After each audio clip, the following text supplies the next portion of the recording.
أؤكد بالفعل عملية التهريب بالطائرة المسيرة الإيرانية، أو أذكر بالجميع بالمؤتمر الصحفي الذي اعتقده المندوب الأمريكي في مجلس الأمن نيكي هيلي، الذي عقدت بالصواريخ البالستية الذي يتم تهريبها من إيران إلى اليمن، التي تم استهدافها للمملكة العربية السعودية.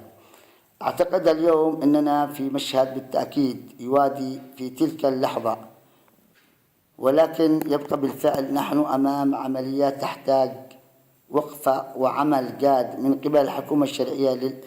لا بد أن تشخر جميع إمكانيات السياسية والعسكرية والإعلامية، لأن اليوم نحن أمام منعطف بالتأكيد ولو ما بعده، ولكن هذا المنعطف لكي يتحقق بنتائج إيجابية لا بد من العمل والاستثمار فيه بشكل كبير.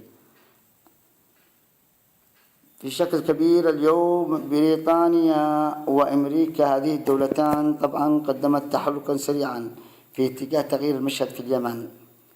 اليوم من بعد هذه الحادثة نستطيع أن نلغي القرارات التي كانت بمساواة الطرفين الحوثي والشرعية في منصة واحدة.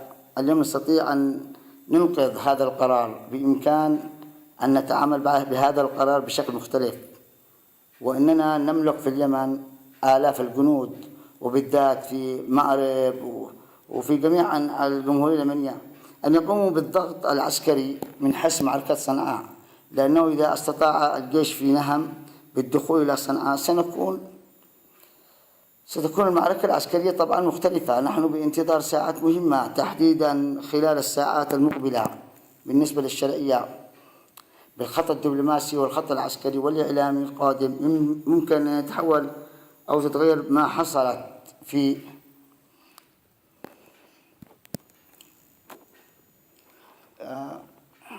حصلت في العناد